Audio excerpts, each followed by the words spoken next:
Dice así, Salmo 23. Jehová es mi pastor, nada me faltará. En lugares de delicados pastos me hará descansar. Junto a aguas de reposo me pastoreará. Confortará mi alma. Me guiará por sendas de justicia por amor de su nombre. Aunque ande en valle de sombra de muerte, no temeré mal alguno, porque tú estás conmigo. Tu vara y tu cayado me infundirán aliento. Aderezas mesa delante de mí en presencia de mis angustiadores. Unges mi cabeza con aceite. Mi copa está rebosando. Ciertamente el bien y la misericordia me seguirán todos los días de mi vida, y en la casa de Jehová moraré por largos días. Cuando yo tenía más o menos unos 18 años, me enseñaron la importancia de memorizar la palabra de Dios. Y lo curioso es que desde pequeñito yo asistía a la iglesia, pero solo a los 18 me enseñaron la importancia de memorizar la palabra.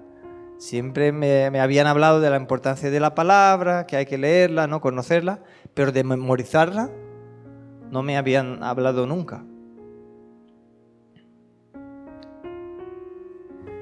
No me acuerdo qué momento del campamento, si fue una predicación o si fue un momento especial que tuvimos allí, que se habló de un hermano que, de un seminarista, yo creo que fue uno de los líderes que habló allí, que había un seminarista que se estaba preparando para ir, un joven de 19 años, se estaba preparando en un seminario para ir a un país donde hay persecución de la iglesia y donde no se puede tener la Biblia. ¿Sabéis lo que estaba haciendo este joven? Estaba memorizando el Nuevo Testamento. Estaba repitiendo y memorizando el Nuevo Testamento para poder ir a aquel país y poder hablar del Evangelio y poder enseñar a las personas de allí la palabra sin tener la palabra en manos, en papel, sino tenerla en el corazón o memorizada, ¿no? Tenía mucho trabajo por hacer. No sé si logró hacerlo, pero sí él estaba esforzándose por hacerlo. Y no solo esto, sino que su testimonio fue: yo sé que voy allá para morir, pero siento que es lo que Dios quiere que yo haga. Tremendo, ¿no? Entonces yo con 18 años me enseñaron a memorizar la palabra. No tenía este llamado como este hermano, pero sí entendí la importancia de memorizar la palabra. Entonces estuve repitiendo el Salmo 23 un montón de veces y lo repetía y volvía y cerraba la Biblia, intentaba hablar todos los versículos de memoria y luego se me olvidaba una palabra o se me olvidaba un versículo y volvía otra vez, volvía a repetir y así, ¿no? Sabéis que la manera de memorizar alguna cosa es repetir muchísimas veces. Entonces, cuando quiero memorizar algún texto, alguna canción, lo que yo hago es repito muchas veces teniendo el texto delante y luego aparto el texto y siempre digo a mis alumnos: no dependáis totalmente de la hoja. Practicad mirando, pero luego ponerla aparte e intentar practicar la canción sin mirar, porque así esforzáis la memoria y la mente a memorizar y tener esto registrado en la memoria. Porque Dios nos ha dado esta capacidad, ¿no? Entonces, yo no repetí el Salmo 23 muchas veces con la intención de que igual mucha gente hace, ¿no? como si estuviese esparciendo un polvo mágico sobre mi casa, sobre mi vida, sobre mi cabeza, diciendo, ay, mira, mientras estoy declarando esto, entonces Dios está yendo, está peleando contra mis enemigos. No, simplemente yo había entendido que es la verdad, la palabra de Dios es la verdad, y mientras la repito, mi corazón la va escuchando. Y lo que pasa día a día, mientras vamos repitiendo y vamos repitiendo, vamos viviendo, o esta verdad se va haciendo realidad en nuestro corazón. Vamos creyendo lo que estamos leyendo, porque muchas veces lo que nos pasa es que leemos y filtramos lo que estamos leyendo con nuestras dudas y nuestra incredulidad, y no nos damos cuenta.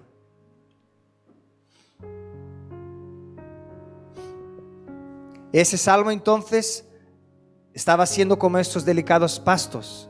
Este salmo es como una agua fresca. Ese salmo fortalecía mi alma mientras lo leía. Día tras día lo vivía, lo consumía, lo bebía. Estaba seguro. En cada momento se iba haciendo cada vez más realidad para mí. Señor, el Señor era mi pastor y nada me faltaba. Ahora, como es un texto muy conocido, yo te digo, si por acaso piensas que Dios ya te habló todo lo que quería hablarte a través del Salmo 23, siempre es bueno volver a escucharlo. Pero no solo esto, estate atento, porque puede ser que el Señor te pueda sorprender esta mañana y hablarte de algún punto que no te habías fijado antes. Pero de todas maneras, pide al Espíritu Santo de Dios que hable a tu corazón. Y mientras yo preparaba esta predicación, cuando la preparé, me acordaba, ¿no?, que en aquella semana el Señor permitió, en aquel mismo día cuando empecé a hacer la predicación, que yo pasase por una lucha muy fuerte en aquel día. Y yo pude, mientras padecía aquel sufrimiento, recordar este salmo, ¿no? Señor es mi pastor y nada me falta. Así que vamos a meditar en ello hoy, entonces, porque quería destacar algunos puntos que creo que tienen gran importancia y no son tan evidentes. Son fruto de estar leyendo y repitiendo y volviendo a leerlo una y otra vez, observando y haciendo preguntas. Entonces, igual que las que os haré en esta mañana, por ejemplo, ¿te has fijado que el Salmo 23 es muy personal? El enfoque aquí no está en nosotros, ¿no? ¿Cuántas cosas leemos en el Nuevo Testamento que dice los unos a los otros, amaos, cuidaos, ¿no? Estás dando siempre, somos la iglesia, somos sacerdocio real, nación santa, somos elegidos por Dios, ¿no? Somos, ¿no? Habla en plural. Pero este salmo es muy personal. ¿Ya te has dado cuenta? Que habla siempre en primera persona. El enfoque aquí es más bien a mí, yo, y luego dice él y tú, hablando de manera cercana con Dios, ¿no? Esa es una experiencia personal desbordante que el rey David tuvo con Dios. Y una de las razones por las que nos gusta tanto este salmo es porque todos tenemos un corazón así sediento de estas aguas de reposo que dice el salmo, sedientos de esta relación auténtica con Dios. Hay muchas personas que están buscando esta relación auténtica con Dios, pero en otras cosas. Yo ya he visto personas abrazando un árbol y quedando ahí abrazados al árbol, pensando que esto le está ministrando vida a su corazón. Pero lo único que ministra, bueno, es una hormiguita que puede estar paseando por ahí, ¿no? Nada más. Esto no afecta al corazón. Lo único que puede atraer es la persona se quede más relajada, ¿no? Por estar escuchando la naturaleza, ¿no? Puede incluso sentir un breve momento de sentirse más relajado, ¿no? Más calmado, si baja la velocidad de la respiración, pero nada que cambie el profundo del corazón. Es algo más externo. Es algo desde afuera intentando cambiarlo de adentro, ¿no? Un poco de lo que compartieron los jóvenes esta mañana. Que Cristo hace lo revés. Cambia aquí dentro. Y luego podemos ver desde afuera. Entonces, todos nosotros anhelamos una experiencia así con Dios. Una experiencia auténtica. No es aquello que tú dices, vale, yo ya he escuchado a una persona que ha vivido esto. No, yo he escuchado a mis padres hablando que esto es cierto. No, mi abuela sí que lo decía. No. Es una experiencia personal que dice, yo lo he vivido. Todos anhelamos esta experiencia personal con el Señor como David. Entonces, por eso nos llama tanto este salmo. Se acerca más a nosotros y nos ayuda que nos acerquemos a Dios una experiencia así. Entonces, en primer lugar, podemos aprender algo de la estructura de este salmo, ¿vale? Entonces, me voy a poner un poco didáctico en la lengua castellana. Si os fijáis en los 3 primeros versos, David se refiere a Dios en tercera persona, ¿no? ¿Qué significa tercera persona? Porque habla de alguien, ¿no? Entonces dice, Jehová es. Está hablando Jehová, como yo estoy contando a ti, de alguien, ¿no? Jehová es mi pastor. Luego dice, Él me hará descansar. Él me pastoreará. Él confortará mi alma. Él me guiará. Entonces, siempre yo como dando testimonio, hablando con una persona, pero de una tercera, ¿vale? Hablando de Dios. Entonces, los 3 primeros versos hablan siempre así, en tercera persona. En los versos 4 y 5 ya cambia la cosa. Los versos 4 y 5, David se refiere a Dios en segunda persona, es decir, él dice, porque tú. La segunda persona es el tú, ¿no? Primero viene yo, tú, él. Y curioso, ¿no? Que justo en la distribución de los verbos, ¿quién viene primero? Yo. Curioso, ¿no? Que hayamos distribuido así. Primero empieza con uno mismo, ¿no? El egoísmo ya se ve aquí en la estructura.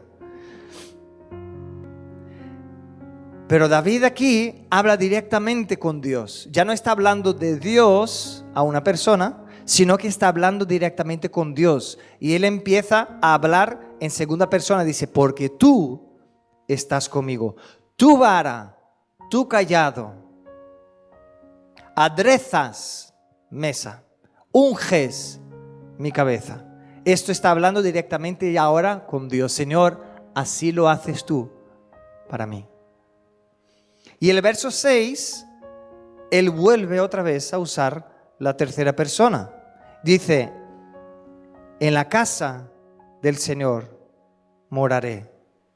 ¿No? La lección que podemos aprender de esta estructura, de la estructura de este salmo, es que es mejor no hablar mucho de Dios si no estás viviendo para hablar con Dios. Es mejor no hablar tanto de Dios sin hablarle a Dios.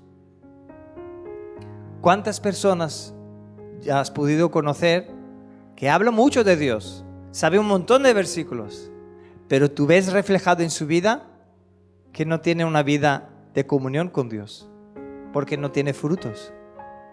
Parece que la vida cristiana es solo una cosa intelectual. No tiene esencia, no tiene vida, no tiene fruto. Porque la persona no tiene una relación personal con el Señor. No está hablando al Señor cada día. Lo que está haciendo es, yo hablo con los demás de alguien que yo he escuchado. Y eso, bueno, vemos en este salmo que no es bueno hacerlo así. Todos los días, o todos los cristianos, ¿no? Son personas que intentan entender el carácter de Dios. todos estudiamos sobre los atributos de Dios, intentamos ver qué es lo que expresa en la palabra sobre el carácter de Dios, las maneras de Dios, y luego queremos describir a los demás cómo creemos, ¿no? Lo que hemos pensado, lo que hemos descubierto o que creemos que el Señor nos ha revelado. Pero lo que vemos de David en el Salmo 23 y en otros salmos es que deberíamos mezclar este conocimiento de la tercera persona, ¿no? Este conocimiento de Dios con la oración, con el hablarle al Señor. Entonces deberíamos dejar de hablar tanto de Dios para hablar más con Él.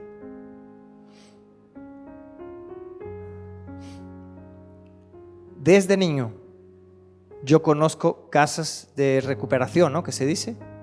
Casas de restauración de personas de drogadictos, drogodependientes.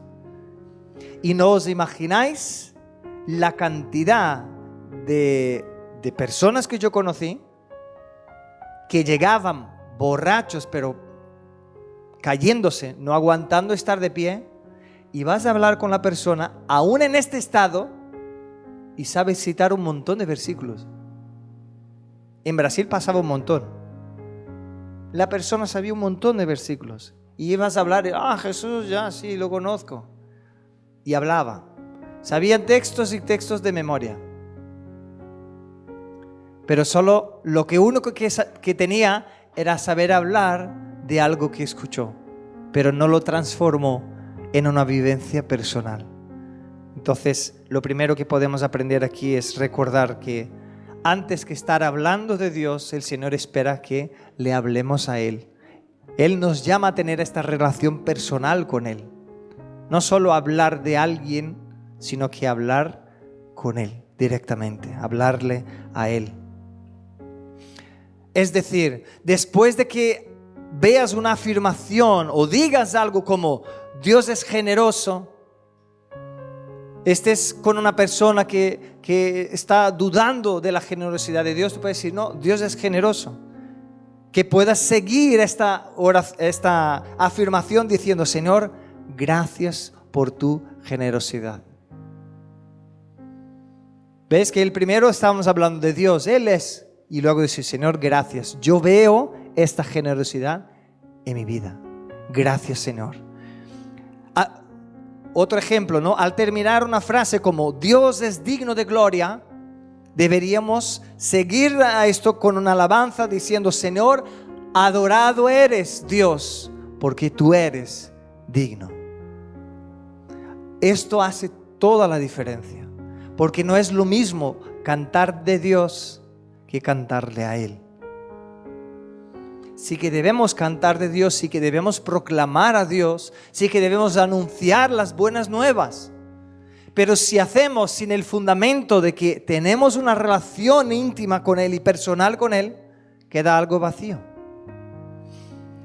Esta semana estaba comentando, no me acuerdo con cuál de los hermanos era allí en el campamento, y él me dijo esto. Yo creo que fue Ramón, que es un hermano que vino de Puerto Rico y estaba sirviendo allí. Él dijo, todo lo que hacemos en lo público debe de haber nacido en lo privado, ¿no? Entonces, lo público es, yo hablo de Dios, yo testifico, mira cómo Dios es. Pero de nada sirve que yo lo haga si en mi habitación yo no estuve hablando con este Dios y diciendo, Señor, miserable soy, te necesito. Tú eres todo para mí. Tú eres mi todo. Como dice el pastor Moisés, ¿no? Cristo más nada es todo. Tú eres mi todo, Señor. Entonces de nada sirve anunciar que Él es todo si no tenemos esta relación personal, reconociendo que Él es y buscando a Él cada día en esta relación personal. Entonces, yo me he dado cuenta que esta es la forma en que deberíamos actuar si sentimos de verdad en nuestros corazones, tal como lo pensamos en nuestra mente. Aquí está la diferencia. Cuando hablamos de Dios, tenemos la tendencia a que quede más en algo intelectual. Y deberíamos traer al corazón lo que ya hemos entendido en nuestra mente.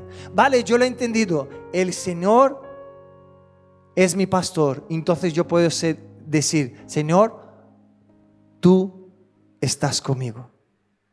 Por eso no temeré.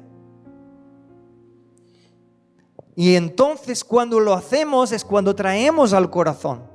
Yo en un momento de devocional con los jóvenes, que cada mañana teníamos allí un momento se llama hora silenciosa, y yo les pregunté a los jóvenes, porque la última meditación que había era sobre Mateo 28, cuando Cristo dice, id, ¿no? Toda potestad me ha sido dada, entonces, por tanto, id y haced discípulos.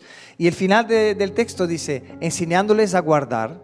Y yo, estaba hablando con jóvenes que a mí me ha tocado esta semana, solo jóvenes que ya eran convertidos, que ya habían entregado la vida a Cristo, que conocían al Señor, que servían en la iglesia, es decir, jóvenes más maduros y que ya están caminando en la fe.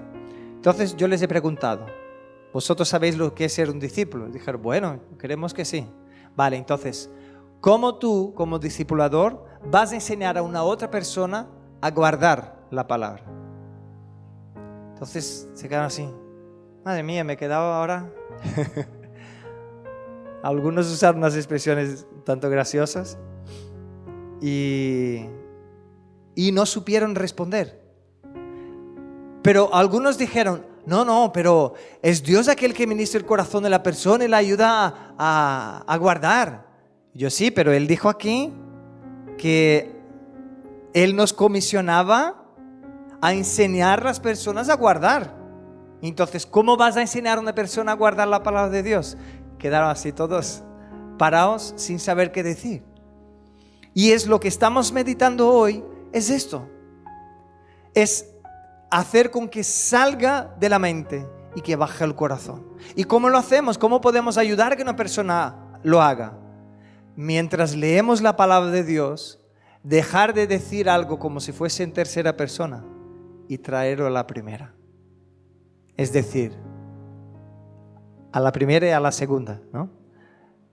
Dejar de hablar tanto de Dios y hablarle a Él. Entonces, cuando nosotros ayudamos a una persona que no conoce la palabra, que no conoce a Dios y que se está acercando, cuando Dios pone a una persona a tu lado para que tú la enseñes lo que ya aprendiste, no es cuestión de darle un manual y decir, mira, vamos a leer juntos este libro y entonces ya habré terminado mi discipulado. 3 meses vamos a leer el libro, cada semana leemos un tópico y ya está, discipulado hecho.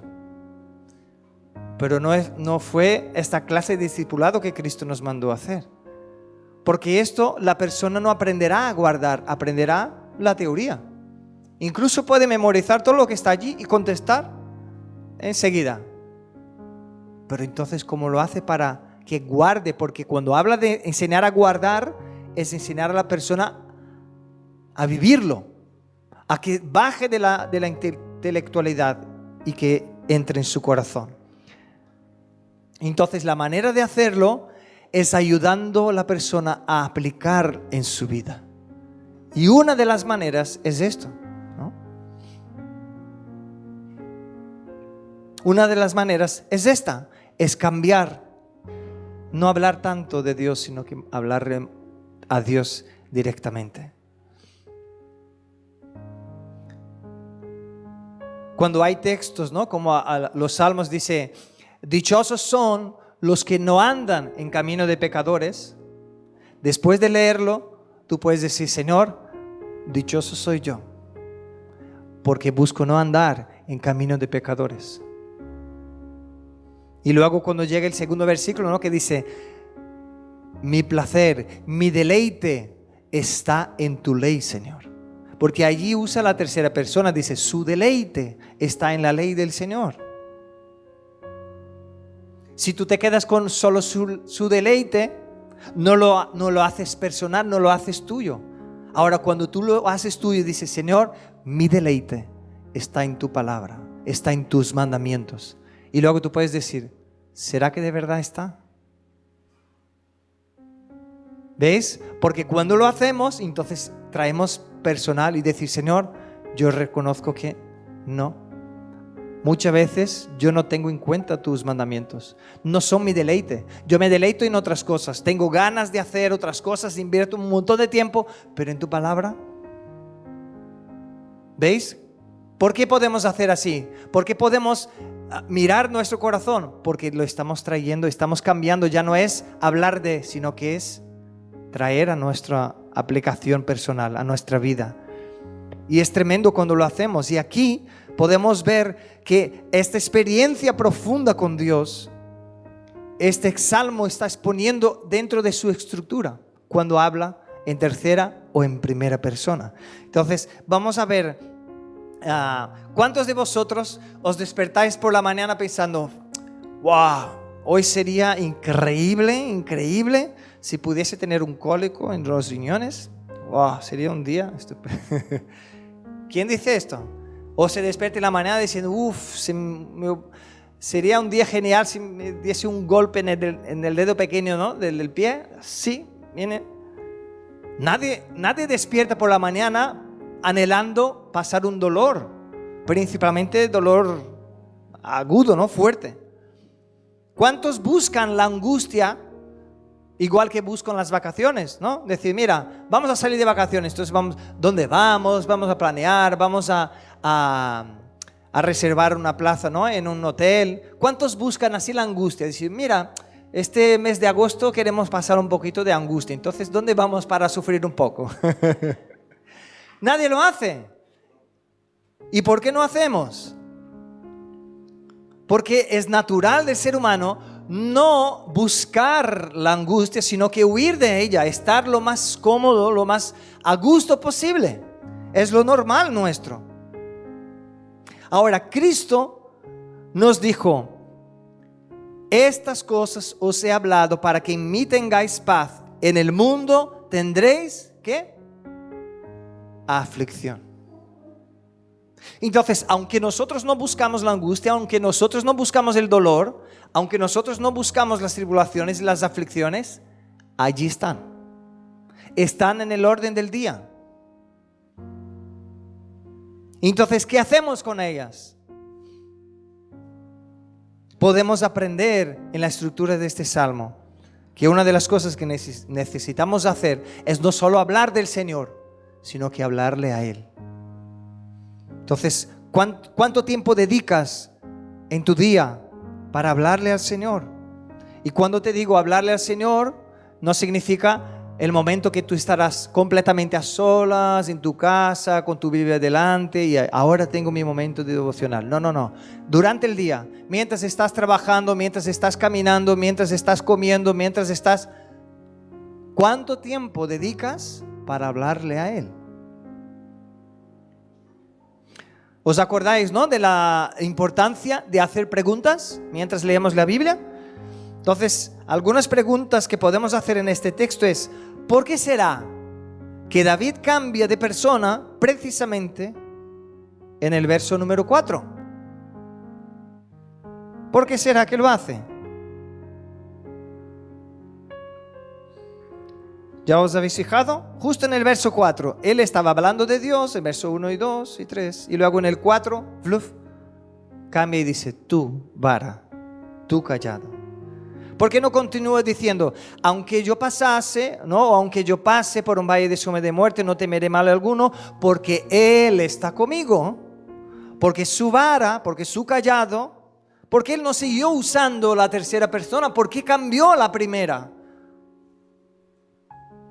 Aparentemente es solo una cuestión gramatical, ¿verdad? Es una cuestión de lengua. Simplemente estaba hablando de él, ahora habla de tú. Pero si meditamos, yo creo que el cambio en esta segunda persona aquí, que trae una cuestión de más intimidad, de más cercanía, de más proximidad, ¿verdad? Porque cuando tú dices, Jehová es mi pastor, da la sensación que, claro, tú tienes una cercanía con Dios porque sabe lo que Él es. Pero cuando tú dices, Señor, tú eres, ahí ya se acabó todo lo que hay alrededor, estás delante del mismo Dios. Demuestra mucho más cercanía, ¿verdad? Más intimidad. El cambio a la segunda persona, de manera que demuestra más intimidad, cuando Él entra en el valle de sombra de muerte, es una experiencia universal que todo hijo de Dios la tiene. Porque las dificultades de la vida nos acercan a Dios. Cuando somos hijos, las circunstancias de la vida o las dificultades de la vida nos acercan a Dios. Tendemos, ¿no?, a hablar más de Dios cuando estamos más delicados, tendemos a hablar más de Dios cuando estamos en los delicados pastos, ¿no?, en las aguas tranquilas. Hablamos más de Dios. Mira lo que Él ha hecho, mira lo que Él ha hecho. Pero tenemos la tendencia a clamarle más a Él cuando estamos en el valle de sombra y de muerte, ¿verdad? Ya dejamos de decir y vamos directamente a la fuente y decir: Señor, socorro, ayúdame. Todos sabemos que es verdad esto. Y un hermano solía decir, ¿no?, en la escuela bíblica decía: hermanos, yo no sé por qué, pero a mí me ha pasado así. Yo aprendí a confiar en Dios solo cuando atravesaba momentos difíciles, nunca cuando todo estaba bien. Y su comentario es un poco exagerado, ¿no?, porque sí que aprendemos algo de la fe en tiempos de calma también. Porque necesitamos tener fe y guardar nuestro corazón en tiempos de calma, porque si no también echamos todo a perder. Necesitamos aprender a ser agradecidos en los tiempos de calma. ¿Qué pasaba con el pueblo de Dios? Siempre le daba la espalda cuando estábamos en tiempos de calma. Iban a por otros dioses, se mezclaban con gente que no era del pueblo de Dios, ¿no? Entonces necesitamos sí crecer en fe y crecer en nuestra relación con el Señor en tiempos de calma. Necesitamos aprender a ser agradecidos, a permanecer fieles, pero podemos decir que este hermano tenía razón, ¿verdad? Porque casi todas nuestras experiencias profundas nos confirman que los momentos difíciles son los que nos acercan al Señor. Porque entonces es cuando dejaremos de hablar de Él y vamos a hablarle a Él, clamarle a Él, diciendo: Señor, ayúdame. Son las crisis de la vida, son la vida y muerte, ¿no?, que convierten las afirmaciones bíblicas de cómo Dios da gracia al humilde en peticiones como: oh Dios mío, ayúdame. Me siento tremendamente triste. Y de esto estamos aprendiendo hoy. Así como podríamos llegar a enojarnos y a rechazar a Dios estando en el valle, porque hay gente que hace, ¿no?, cuando está pasando por dificultades, se enoja, piensa: si Dios me amase, no permitiría que esto pasase conmigo, ¿no? Da la espalda a Dios. Como de la misma manera que podríamos llegar a enojarnos, a rechazar a Dios en el valle, también tenemos el peligro de en los delicados pastos dar la espalda a Dios, porque vamos a estar mirando los pastos y los frutos de lo que Dios nos dio y nos olvidamos del dador. En la oscuridad nos abrazamos de su rodilla clamándole a Él, y en el día tendemos a irnos a cualquier otro lado. Santiago ya dijo, ¿no? Tened por sumo gozo, hermanos míos, que el que os halléis en diversas pruebas. ¿Quién puede tener gozo por estar en diversas pruebas, hermanos? Solo aquel que confía en el Señor. Solo aquel que tiene una relación personal con Él. Entonces, vamos a ver todo lo que es bueno para nosotros. Eso es lo que podemos aprender al analizar la estructura del Salmo 23. Meditando en esta frase: Jehová es mi pastor. Yo te pregunto, ¿quién es el buen pastor? ¿Cómo puedo saber si yo soy una de sus ovejas?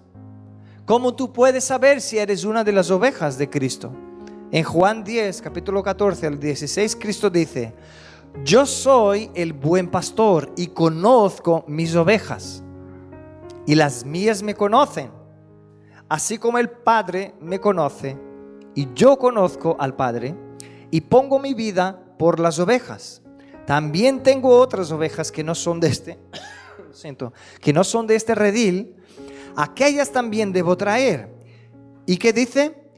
y oirán mi voz, y habrá un rebaño y un pastor.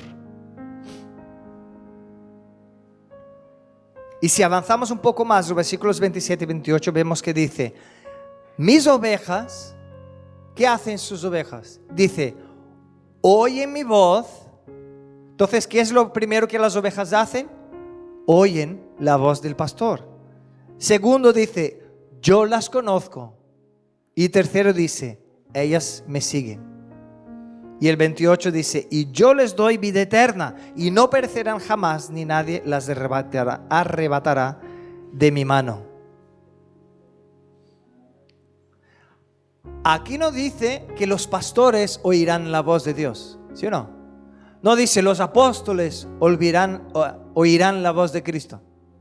Ah, no, solo los que son líderes en la iglesia oirán la voz del pastor. No dice, ¿no? Dice, mis ovejas. Las ovejas que son de Cristo, del pastor que es Cristo, estas escucharán su voz. Entonces yo te pregunto, ¿oyes la voz de Dios? O en otras palabras, ¿qué es lo que Dios te ha enseñado esta semana? Porque yo no te estoy preguntando, obviamente, si estás escuchando la voz, ¿no? Que dice, hola, ¿cómo estás? ¿No? No estoy hablando de esta voz audible de Dios, que también lo puede hacer. Y cuando hace, uno tiembla y no puede estar ni de pie. Pero normalmente el Señor no lo hace. Pero sí Él habla a nosotros a través de su Espíritu. Entonces, una de las maneras que puedes averiguar si Dios te está hablando a ti es mirar hacia atrás, decir, ¿qué he aprendido esta semana con Dios? ¿Qué es lo que Él me llevó a aprender sobre Él y sobre mí mismo en esta semana? ¿Qué Él abrió mis ojos para que yo pudiese ver que antes yo no lo veía?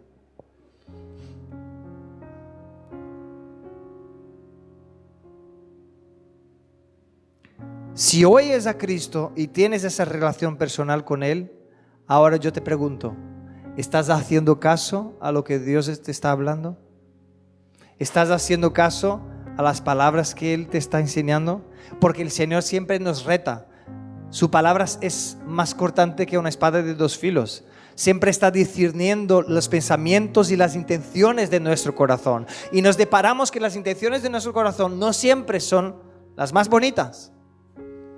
Entonces el Señor espera de nosotros que seamos responsables y fieles para poner en práctica lo que Él nos está hablando. Entonces, si tú estás escuchando la voz de Cristo, ¿le estás siguiendo? ¿Estás siguiendo la voz de Cristo? ¿Le obedeces? ¿Y por qué os hago estas preguntas? Porque Cristo pone como determinante de quiénes son sus ovejas, ¿no? Cuando Él dice, me oyen, dicen, yo las conozco. Y cuando habla de que Él la conoce, no es aquel conocimiento general de Dios que es omnisciente y conoce todas las cosas. Este conocimiento habla de relación personal. Yo le conozco. Igual a aquellos tipos, ¿no? Que fueron escucharon que Cristo expulsaba demonios y los apóstoles también. Y dijeron, bueno, vamos nosotros también a expulsar demonios, ¿no? Entonces te expulso en el nombre de Pablo, en nombre del Cristo que predica Pablo. Y llevaron tremenda paliza de los demonios. ¿Qué pasaba aquí? Estos no eran conocidos en el mundo celestial. Ellos no eran conocidos en el mundo espiritual. Entonces no tenían la autoridad de Cristo porque no tenían la intimidad con Cristo para recibir de Él la autoridad para poder ministrar. Entonces las ovejas de Cristo le oyen a Él, tienen esta relación personal y cercana con Él y le siguen a Él. Entonces, para que podamos reconocer si somos de verdad ovejas de Cristo, primero necesitamos oír su voz. Segundo, necesitamos saber que estamos con una relación personal con Él, que Él nos conoce. Y tercero, que le hacemos caso en lo que nos dice. Si constantemente estás repitiendo y repitiendo y estás en lo mismo de tu vida, no hay nada que cambie en tu vida, estás siempre lo mismo. El Señor te habla, pero sigues haciendo lo mismo toda la vida. Es porque no estás siguiendo a Cristo, porque Él siempre va cambiando nuestro corazón. Entonces, para decirlo de otra manera, ¿no? Si alguien piensa que Cristo es su pastor, pero no le oye, no tiene una relación personal con Él, no le sigue, se está engañando a sí mismo. Y yo conozco personas que ni oyen al Señor, ni tienen una relación personal con Él, ni le siguen, pero sí tienen la Biblia en su casa abierta en el Salmo 23, ¿no? Porque es como si fuese un objeto mágico, ¿no? Que está allí para traer luz a la habitación y a la casa, para proteger de los malos espíritus, ¿no? No sirve de nada. Ahora, meditando en esta frase, nada me faltará. ¿Cuántas veces ya leíste este texto? Y en tu misma mente te has acordado de algo que te falta. O algo que te gustaría tener, pero no lo tienes. Y nos quedamos con la sensación, bueno, yo leo que nada me falta, que Jehová es mi pastor y nada me falta, pero sí que algunas cositas creo que me faltan, ¿no? Porque me gustaría tenerlas, pero no las tengo. ¿Qué estamos haciendo aquí? Estamos filtrando la palabra de Dios y diciendo, bueno, esto dice que es así, pero no es tan cierto así. Estamos quitando poder de la palabra de Dios porque nosotros estamos filtrando su palabra. Ahora, yo te pregunto, ¿qué interpretas por nada? Cuando dice nada me faltará, ¿qué estás interpretando por nada? ¿Alguna vez crees que ha faltado algo a una oveja de Dios? No hace falta ni salir del Salmo 23 para darnos cuenta que sí, ¿verdad? Es decir, una oveja que camina por un valle de oscuridad, le está faltando los pastos verdes. Las aguas tranquilas no están ahí en el valle. Entonces, cuando una oveja está pasando por un valle de oscuridad, echa en falta las aguas tranquilas. Entonces podría decir que le está faltando las aguas tranquilas. Entonces, cuando dice nada me faltará, esta palabra nada, ¿a qué se refiere? Incluso el pueblo caminando en el desierto, yendo rumbo a la tierra prometida, podrían decir, ¿no?, que les faltaba la tierra prometida. Aún no la tenían. Entonces, ¿qué? ¿La palabra de Dios se contradice? ¿Hay algo mal aquí? No, es que nosotros a nada lo interpretamos de manera equivocada. La verdad aquí que el Señor nos quiere enseñar es que al rebaño de Dios nunca le faltará nada que sea de verdad necesario para que cumpla el propósito que Dios tiene. Nunca faltará nada que el pastor crea que es bueno para cada uno de sus ovejas. Dios siempre proveerá lo que de verdad necesitamos. Y esto lo comprobamos, ¿no? Recordamos en Filipenses 4:19 que dice: mi Dios, pues, suplirá todas vuestras necesidades conforme a sus riquezas en gloria en Cristo Jesús. Por eso podemos declarar que nada nos falta, porque Él nos suple con lo que de verdad necesitamos. Ahora, ¿cuál es nuestro problema? Es que deseamos más de lo que de verdad necesitamos. Anhelamos tener más cosas de lo que de verdad necesitamos para vivir y para cumplir el propósito de Dios. Entonces, cuando leemos esto, que nada me falta, y filtramos de manera equivocada diciendo, bueno, a mí me faltan algunas cosas que me gustaría tener. Entonces, ¿por qué Dios no me da esto? ¿No? Entonces, el Señor nos muestra que Él da todo lo que es necesario, de verdad necesario para nosotros.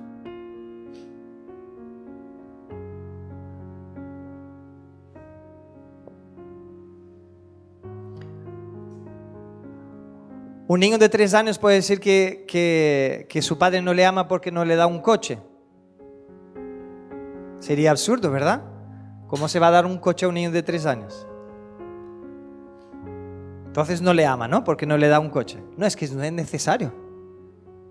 Ahora, cuando llegue el día, cuando sea necesario, si el padre tiene condiciones, ¿no?, hará todo el esfuerzo posible para poder ayudarle para que tenga un coche. Entonces, esto nos muestra, ¿no?, que el verso 4 habla sobre caminar sobre el valle de sombra y de muerte. Nos muestra que el Señor incluso nos provee su presencia en medio del valle.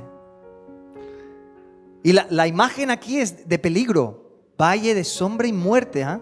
No es un lugar agradable, no es un lugar fácil de estar, pero aún estando en esta situación de extremo peligro, que puede acabar con la vida de la oveja, si el pastor no estuviese allí para protegerla y guiarla con su vara y su cayado, sería catastrófico.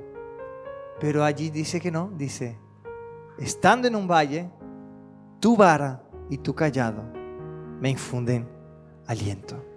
Qué tremendo, ¿no? Ahora, ¿por qué una oveja atravesaría por un valle de sombra y de muerte si ninguno de nosotros busca lo malo, la angustia? No nos meteríamos allí porque sí.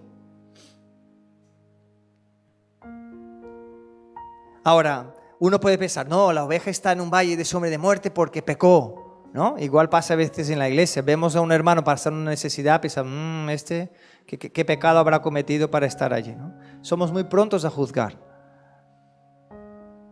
Pero en este texto yo creo que esta no es la situación, porque si no, Cristo hubiese cogido la oveja y dicho, la llevaré de vuelta al redil. Pero aquí no, dice que está en el valle de sombra y de muerte, pero el Señor está caminando con él allí. Entonces es un lugar que no tiene connotación de pecado, porque si no, el Señor no estaría allí junto con él. Le estaría diciendo, oye, vete de allí. La oveja atraviesa ese valle porque el pastor la guía por este valle. Y la relación entre el tercer y el cuarto verso, ¿no? Porque en el tercer dice así, me guiará por sendas de justicia. Pero luego en el cuarto dice, aunque ande en valle de sombra y muerte, no temeré mal alguno. Es decir, el camino del valle también es una de las sendas de justicia por las que Dios nos guía.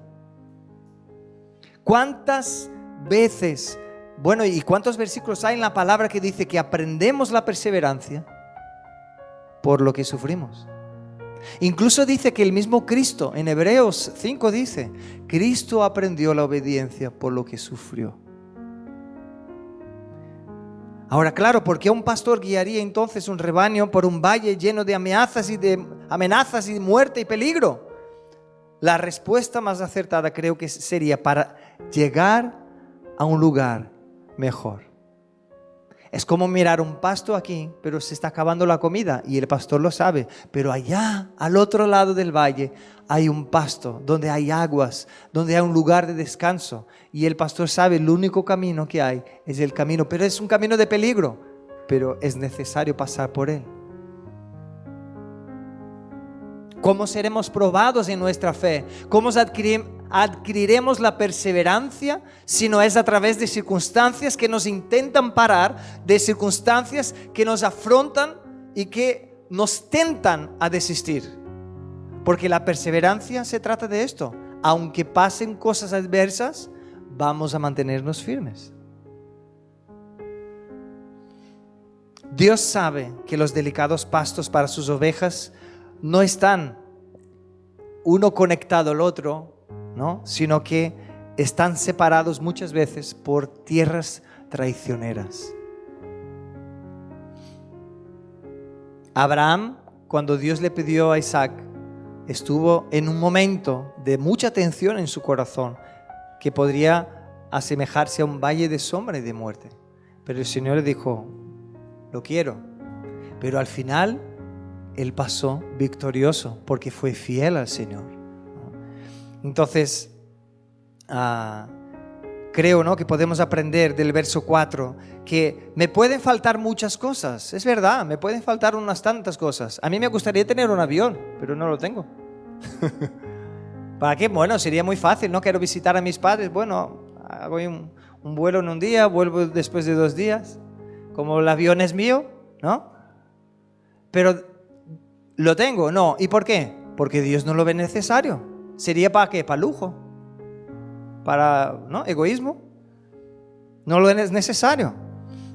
Entonces, podemos aprender del verso 4 que nos puede faltar muchas cosas, hermanos, pero cuando leas que Jehová es tu pastor y nada te falta, que aunque falten cosas que te gustarían tenerlas, Cristo, tu pastor, nunca permitirá que te falte algo que Él de verdad cree que es bueno y necesario para que cumplas el propósito para el cual Él te ha encomendado. Porque si no, Él sería infiel. ¿Cómo Él te demanda hacer algo y luego Él no te da la provisión necesaria para hacerlo? Él nos envía, pero nos provee para que podamos cumplir. Y Él proveerá todo lo que de verdad es necesario para ello. Dice el Salmo 84:11, nada bueno niega a los que andan en integridad. O si no, como hemos leído, ¿no?, en Filipenses 4:19, mi Dios proveerá a todas vuestras necesidades conforme a sus riquezas en gloria en Cristo Jesús, ¿no? Entonces vemos que no se trata de todo lo que nos gustaría tener, sino que son nuestras necesidades verdaderas. Y luego vemos que habla de consuelo para el alma. Y con esto voy acabando. La próxima frase dice, me infunde aliento. Me infunde aliento. Y esto puede significar que Él hace volver mi alma del pecado o que la refresca cuando estoy seco y sin vida. La misma frase vemos en Lamentaciones 1:16, dice, por estas cosas lloro hoy. Mi ojo derrama agua porque lejos de mí está el Consolador, el que reanima mi alma. Esta idea de consuelo la vemos en el Salmo 23, incluso cuando habla del valle de sombra y muerte. ¿Sí o no? Porque dice aquí, tu vara y tu cayado, ¿qué hacen? Me infunden aliento. Todos nosotros que ya hemos tenido estas experiencias con el Señor, de momentos de tribulación, de angustia profunda en el corazón, y hemos podido beber de sus aguas, aún estando allí, hemos podido probar esto. ¿Cómo es recibir el aliento del Señor, aún en medio de una circunstancia tan dolorosa y tan difícil? Y tener como que esto, ¿no? ¿Sabe aquel que se está ahogando porque no está sumergido en el agua y de repente sale y dice, puedo respirar, ¿no? Esta es la sensación que tenemos por ver que el Señor está a nuestro lado en todos los momentos. Proverbios 18:14 dice, el espíritu del hombre puede soportar su enfermedad, pero el espíritu quebrantado, ¿quién lo puede sobrellevar? Solo aquel que recibe este aliento del Señor. Si nuestro corazón es fuerte en el Señor y nuestra alma se reanima, entonces podemos soportar incluso el dolor físico. Lo podemos soportar. Y esto vemos en la vida de unos cuantos hermanos que padecieron por amor a Cristo, ¿no? Ahora, si nuestro espíritu está débil, si nuestros corazones están abatidos, si nuestra alma está pinchada, ¿no?, como una pelota que está ahí, ¿no?, pinchada, desinflada, ¿qué podemos hacer, hermanos? Yo conozco personas que viven con un constante dolor y son como valientes guerreros, y personas que están completamente sanas y viven como si fuese una pelota pinchada, no saben qué hacer, no saben qué van a hacer en la vida. Porque se trata de la relación personal que tengamos con el Señor. ¿Cuánto de aliento estamos recibiendo de su parte? La misma voluntad está dañada en el corazón de estas personas. Es como si sus sentimientos fuesen como una bandera colgada sin viento, ¿no? No hay viento que mueve las banderas porque están apagados, están llenos de depresión, de tristeza. Todo cristiano pasa por momentos así, duros, difíciles, tribulaciones, angustias. Yo también paso por ellos. Ahora, intentando analizar lo que necesitamos en estos momentos, creo que podemos resumir en 3 puntos. Y con esto termino. Necesitamos ser liberados, o vamos a poner de manera personal, ¿no? Necesito ser liberado de las preocupaciones que me llenan de ansiedad y me hacen sentir desesperanzado. Este es el primer punto. Necesito ser liberado de las preocupaciones que me llenan de ansiedad y me hacen sentir desesperanzado. Porque la falta de esperanza nos lleva a estar tumbados y sin ánimos para levantarnos, para hacer cualquier cosa. A veces las demandas de nuestra mente, de nuestro tiempo, ¿no?, junto con los obstáculos difíciles que tenemos, ¿no?, para hacer todo en esta vida, son como correas que nos aprietan el alma. Nos sentimos apretados, angustiados. Y parece que estas cosas nos sacan todo el color de la vida. Pierde todo el color.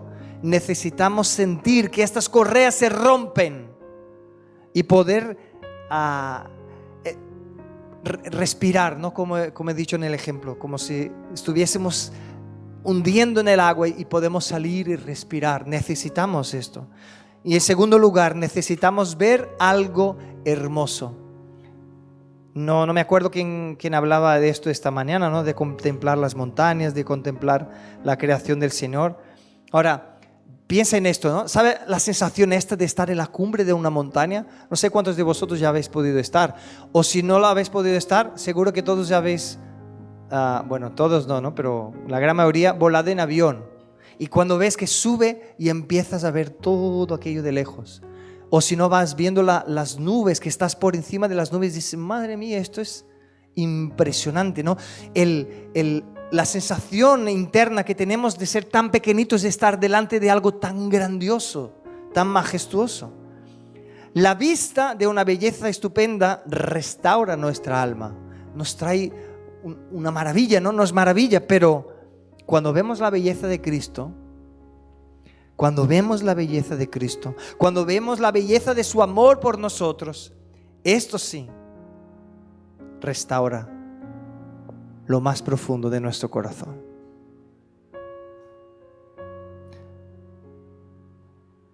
Y por último, necesitamos sentir la realidad de un enorme poder exterior inundando nuestro interior. Necesitamos sentir la realidad de un enorme poder exterior que inunda nuestro interior. Dios nos creó para que seamos portadores de una eterna y poderosa corriente de vida, la vida que viene de Él a través de su Espíritu. Por eso la única manera satisfactoria para restaurar el alma viene de Dios. Igual yo os comentaba antes, ¿no? Si una persona intenta hacer de la naturaleza su Dios para darle vida o aliento o descanso para el alma, no lo encontrará. La naturaleza le defraudará. Y si incluso la persona piensa que sí, está recibiendo vida de la naturaleza, Dios dice en su palabra que un día todo esto se va a acabar. Va como un papel que lo cogemos así y lo aplastamos. Así será con los cielos y la tierra que conocemos. Entonces la persona que mira la naturaleza y tiene la naturaleza como su Dios, verá como todo esto se acaba. ¿Y dónde estará su seguridad? Será defraudado. Ahora, algún día, ¿no? Dios va a enrollar los cielos. Y ahí Él quedará claro quién es el Creador y dónde está la verdadera vida. Y hasta que llegue ese momento deberíamos contemplar siempre la palabra de Dios al admirar la naturaleza. Entonces, Admiramos la naturaleza, pero contemplamos a través de la palabra de Dios. Y como dice el Salmo 19, la ley del Señor es perfecta. ¿Qué hace? Que restaura el alma. Nada, ni siquiera la naturaleza, puede terminar con las ansiedades del alma. Solo las promesas de Dios puede hacerlo. Ni Valium, ¿no? Como se llama, ni la morfina, ni ningún otro tranquilizante o calmante puede compararse al escuchar a Dios decir. Fijaros, cuando Dios dice, sea vuestro carácter sin avaricia, contentos con lo que tenéis. ¿Por qué? Porque Él mismo ha dicho, nunca te dejaré, ni te desampararé. ¿Sabéis el poder que tiene esto en nuestra alma? Cuando un ser humano está solo, más solo que la una, como se dice. Porque hay situaciones, hermanos, que buscamos a todos y nadie puede hacer nada por nosotros. O Dios lo hace o nadie lo puede hacer. Y ese es el valle. Pero el Señor nos dice, nunca te dejaré, ni te desampararé. De manera que decimos confiadamente, el Señor es el que me ayuda, no temeré. ¿Qué podrá hacerme el hombre? Es tremendo, ¿no? Entonces, el Señor nos anima a no acudir a las drogas, no acudir a la carne para llenar nuestra alma, igual que algunos de los jóvenes compartieron esta mañana, ¿no? Que aprendieron en el campamento. Él nos anima a acudirle a Él para llenar nuestra alma, a ir a su palabra que está repleta de promesas para nosotros, para que recibamos aliento para nuestra vida. Entonces, hermanos, para concluir, vamos a solo resumir lo que hemos visto. Hemos hablado sobre la estructura del Salmo 23, que no debemos hablar tanto de Dios, sino que hablarle más a Él. Que debemos hacer surgir más oraciones nuestras cuando leemos la palabra. Debemos transformar estos textos como los nuestros, ¿no? Como dice cuando somos sacerdocio real, que tú puedes decir, yo soy sacerdocio real. Yo soy un sacerdote delante del Señor porque Cristo lo ha hecho por mí. Y decir, gracias Señor, porque me has hecho un sacerdote. Gracias porque me acercaste a tu presencia. Es decir, usar la palabra para hablarle a Él. Y en tiempos difíciles, cuando más nos acercamos a Dios, convertimos estas afirmaciones bíblicas sobre la misericordia de Dios en gritos desesperados de ayuda. En segundo lugar, de las palabras de Jehová es mi pastor, recordamos que Cristo es el buen pastor y que los que de verdad son sus ovejas le oyen, tienen una relación personal con Él y le siguen. Y en tercer lugar, las palabras nada me faltará. Aprendemos a confiar en el Señor. De lo que de verdad es necesario, Él te va a proveer. Lo que de verdad necesitas, Él te va a proveer. Porque su palabra dice, nada bueno niega a los que andan en integridad.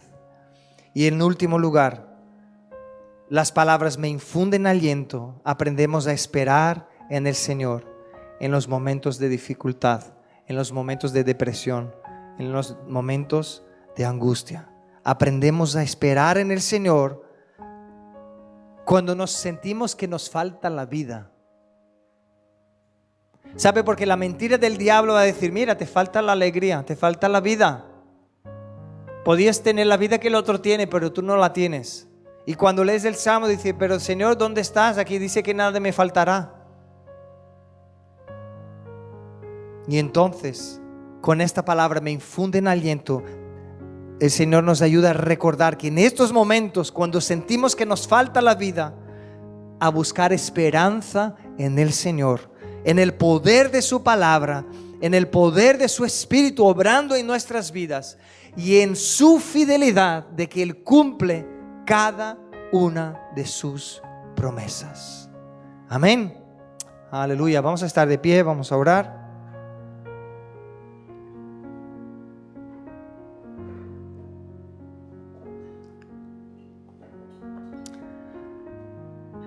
Padre, te damos gracias por tu palabra, Señor.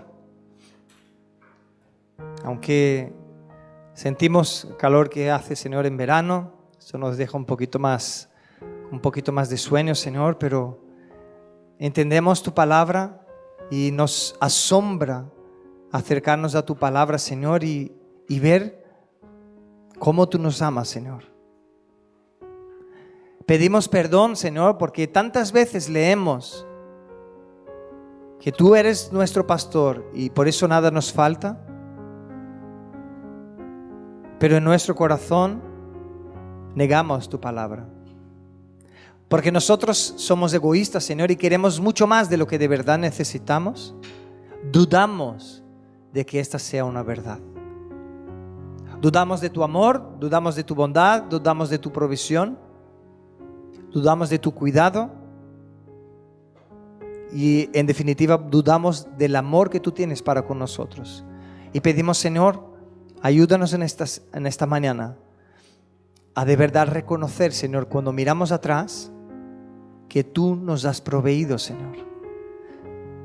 Que podemos decir, hasta aquí el Señor me ha guiado. Hasta aquí el Señor ha estado conmigo. Ayúdanos, Señor, a confiar en ti. Y acuérdanos, Señor, en los momentos de angustia, a buscar el aliento de vida que solo tú puedes dar, Señor. Porque la tendencia de nuestro corazón es huir, es querer una solución rápida, Señor. Queremos ya salir del valle de sombra y de muerte. Pero tú nos enseñas a través de tu palabra hoy que aún estando allí en el valle, tu cayado, tu vara, tu presencia, Señor, nos infunden aliento. Cuán difícil es, Señor, para nosotros a veces recordar esto en el momento de angustia, pero pedimos por tu Espíritu, que tu Espíritu nos haga recordar tu palabra, Señor. Ten misericordia de nosotros y ayúdanos, porque si no corremos hacia ti, correremos hacia el pecado, Señor. Correremos hacia buscar una solución en la carne para intentar lidiar con el dolor de nuestra alma.